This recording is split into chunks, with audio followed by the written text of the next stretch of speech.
What's up, spectators? Welcome back to another episode of Professor Layton and the Diabolical Box. Last time, we went to Dr. Schrader's apartment, and the man was found dead, and it looks like someone escaped from his apartment through a window using a curtain. But Inspector Kelmy has kicked us out, so we're probably going to conduct our own investigation elsewhere. Dr. Schrader indicated that he was in possession of the Elysian box, yet there was nothing resembling such an artifact in his home. Do you think the person who did this to him was after the box? It's an interesting theory, but for the moment, that's all it is. However, it's my belief that we hold a clue to understanding today's events, namely that ticket. The Molentary Express ticket, right, Professor? Correct, Luke. I believe that a trip aboard the Molentary Express is in order.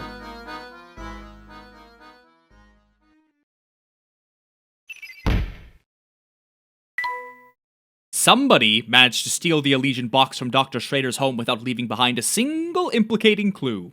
Who could have made off with the box?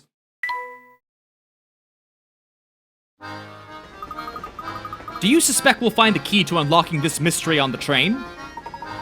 Dr. Schrader did his best to point us toward the Molentary Express, should something happen to him. Sure as fog on a London morning, I know this train will lead us to the answers we seek.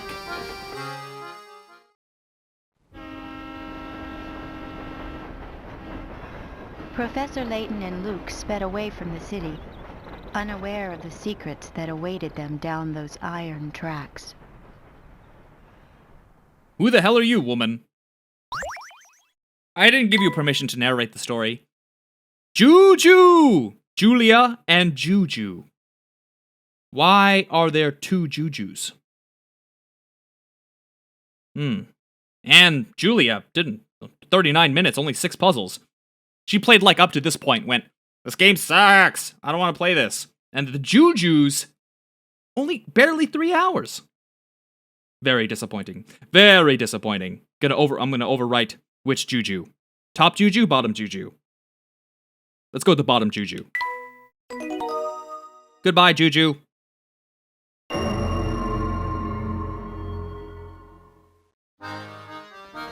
Or as some might say, hoo-hoo. Gosh, just look at this place, Professor. It's so posh, I feel like I should be wearing a monocle. Quite so, Luke. Every decoration and detail in this room is more decadent than the last. I'd wager the rest of the train is just as grand. How would you like to go exploring for a bit?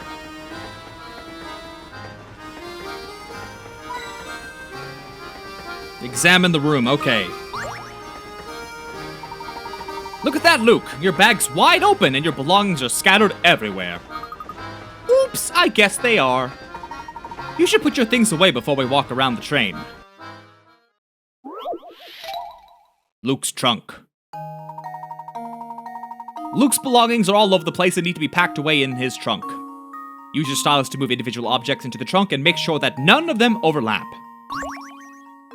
So this is what he got inside his trunk. This is gonna take a while to figure out.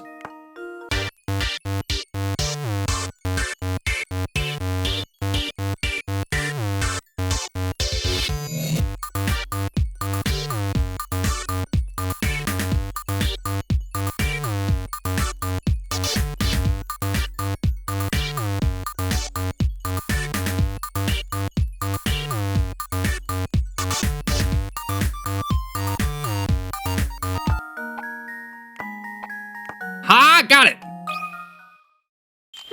Let's see if this works. Piece of cake. Usually I'm pretty fast with those. That did take me a little while. Whew, it was a tight squeeze, but everything's finally packed away. A bit of planning will prevent this type of scrambling in the future. You're right, and I do feel better with everything put away. Come on, Professor, let's look around some more. Oh, another one, okay. Professor, the sugar's covered with ants. Oh dear, I'll have to remember to get sugar from my tea elsewhere. Curious though, isn't it? How did they get here?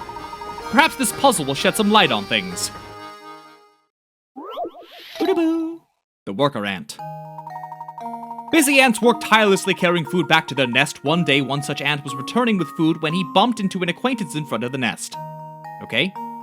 Whoa there, doofus! Don't you know that you took the longest path possible back to the nest? Think back about where you're going, man. Knowing that the ant never traveled the same area twice, can you trace the path? I can certainly try. Let's see here. So it'd probably be something like,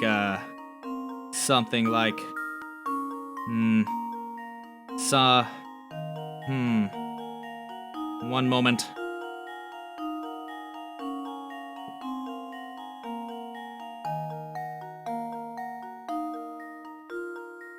Something like this?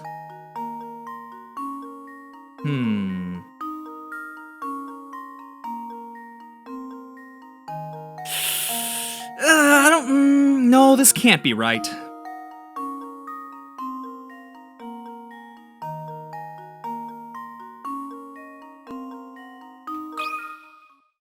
Just leave it to me.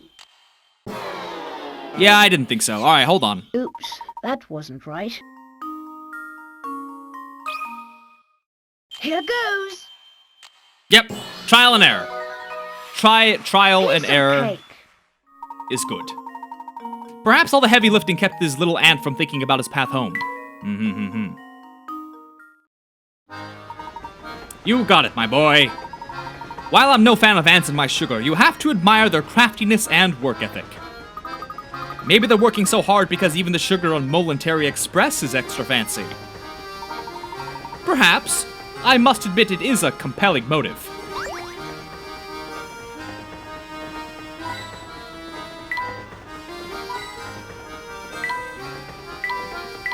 And it looks like we're done here. Remember, Luke, we're here to find the Elysian box, so don't get sidetracked. You don't have to tell me twice. Now, why don't we start our search by investigating the train?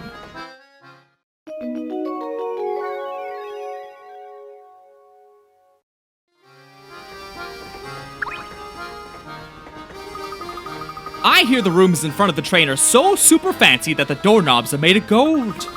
But no one's allowed in except for really rich people.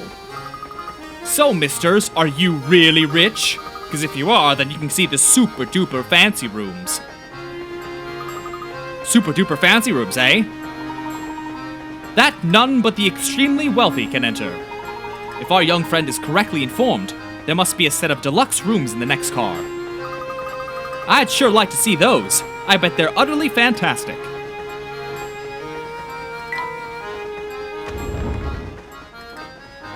Yes, I suppose these accommodations will do. I do hope my darling boy will be pleased. That reminds me, I believe it's dinner time for my sweet baby.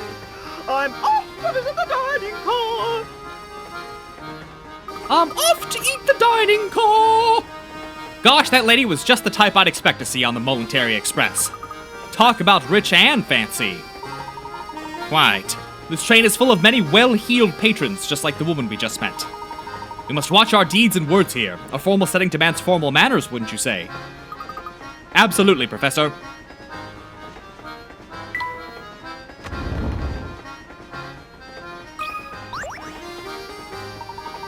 Just look at that craftsmanship on this picture, Luke. I'm almost certain it was hand-blown. Who knew that something as ordinary as a picture could be so fancy? What could be more relaxing than sitting in your suite with a cold beverage and watching the sunset? Ah, and speaking of beverages, or in this case, deadly beverages, I got a puzzle for you. Let me at it, Professor. Number 23, Pitchers and Poison. Two men, known here as 1 and 2, are playing a strange game. First, both men put their empty pitchers on the table. Next, a judge brings a pitcher filled with purple poison. Okay. And places it in either spot A or spot B. The judge then starts shifting the poison from one pitcher to any adjacent pitcher over and over. After moving the liquid 55 times, the owner of the poison-filled pitcher must drink its contents.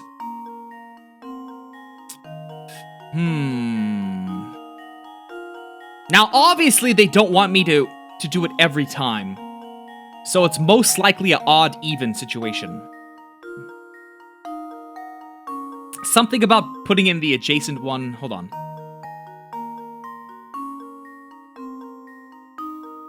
Shifting the poison from one to any adjacent picture.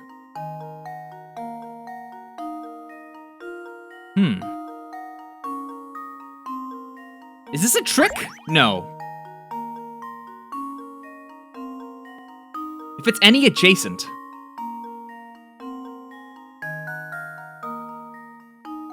Wait a minute.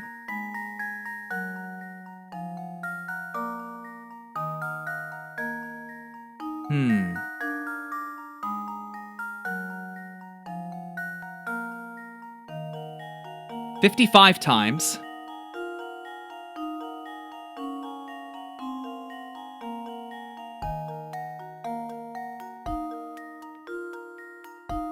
I'm gonna go with...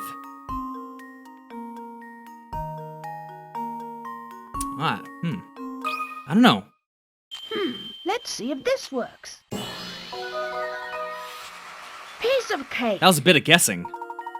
The liquid changes pitchers 55 times, which is an odd number of pours. Regardless of where you set down your pitcher, whichever pitcher sits in the middle of the three will always contain the poison after an odd number of pours. Okay. Alright, yeah. I figured the solution would be something like that. Excellent work. Now let's press on. We mustn't stand around all day. Wait, hold on. It's bound to be some goodies here, right? There... Oh, yep, there's one.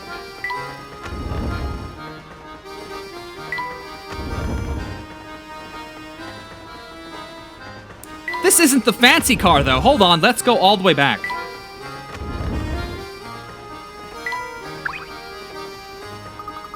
I bet the deluxe rooms make our room look like a freight car. Hold it right there, man.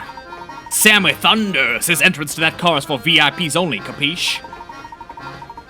Now, I know you'd like to sneak a peek, but the whole car's booked, so that's a no-go. I bet the kind of person who can rent out that whole car must be some kind of super tycoon. Indeed. I wonder what it must be like to have that much room to yourself on a train of this caliber. Well, for now, I suppose you'll just have to keep wondering, eh, Professor? Alright, Sammy Thunder, 97.1.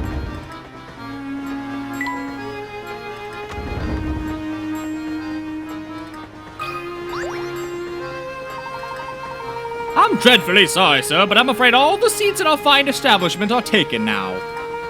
What a pity. Indeed it is. But while you wait for a table, may I interest you in a puzzle? Number 7, dining couples. These puzzle orders are really weird.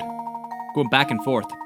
4 couples sit elbow to elbow in a crowded dining car. All diners are sitting next to or across from their partners. The Joneses are sitting by the aisle. The mustachioed Mr. O'Connor sits beside his wife. Mr. Lambert sits across from his wife. Using the information above, can you determine where Mrs. Hadley is sitting? Mrs. Hadley? The Joneses are sitting by the aisle. The mustachioed Mr. O'Connor. Mr. Lambert. The Joneses are sitting by the aisle. The Joneses. Okay.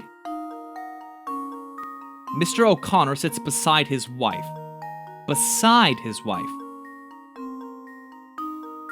How many mustaches are there? I only see one mustache. Sits beside his wife. Okay. So if that's the case, that means C and G are the Joneses. Mr. Lambert sits across from his wife. So that means it's E. E is the lady. E.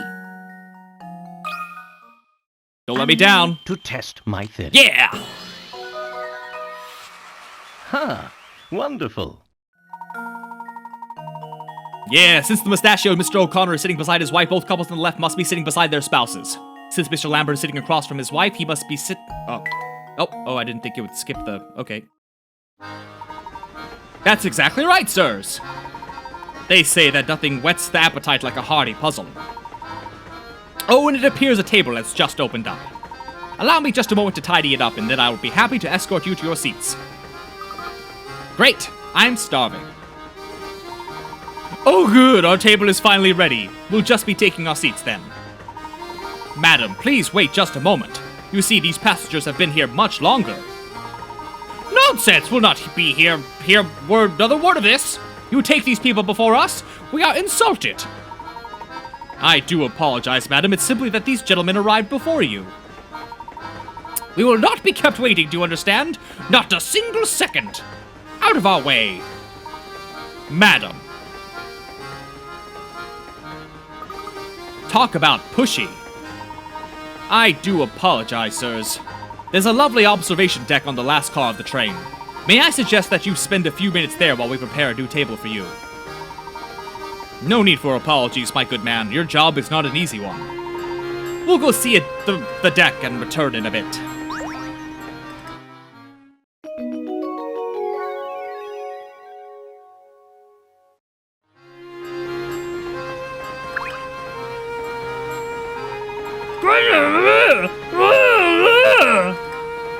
Shut the fuck up. You make me sick. What's this? Just look at all that stuff there is to eat. Yes, it seems that the Molentary Express is a first-class operation, right down to the kitchen. This guy's so droopy-faced.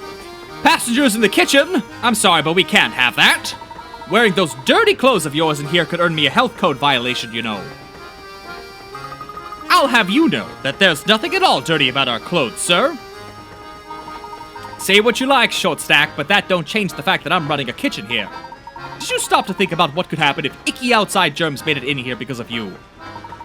I see your point. Terribly sorry for the intrusion, and any worry we may have caused you, good sir. Oh, all right. I'm sorry too, sir. Wait, what's that?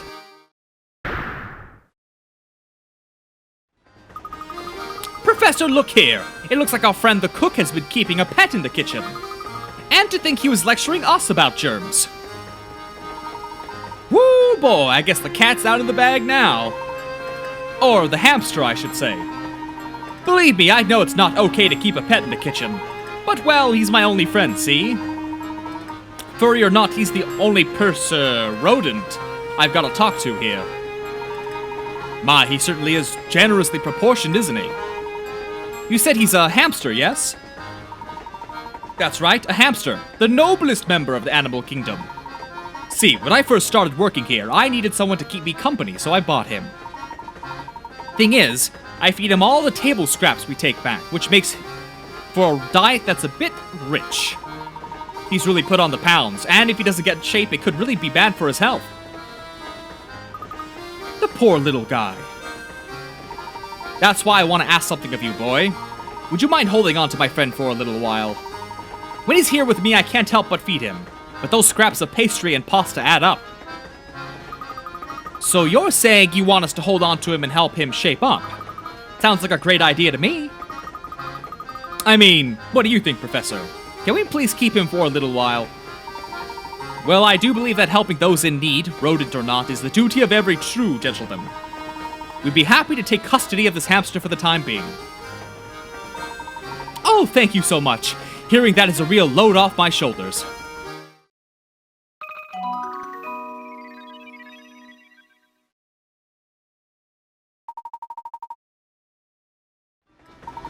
And one more thing. Since we won't be seeing each other for a while, please give him this apple, will you? He loves them so. I'm gonna miss my little guy. Please take good care of him. Don't worry, he's in good hands. What's your hamster's name? Rat. Oops. Oops.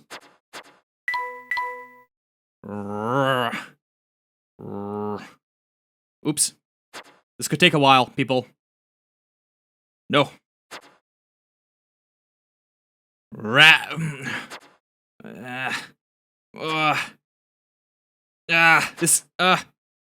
It's a G, for God's sake! G! Ratigan, the hamster! Hamster! Ratigan, the hamster! Lucas Newhame did rat again, yes. Okay, little guy, from now on, anywhere I go, you'll go too. It appears that your special talent with animals has earned you a new friend, Luke. I think so too, Professor. Now that we got that settled and we have Ratigan the hamster, why don't we end this video here? So stay tuned for the next one, and thanks for watching. Bye-bye!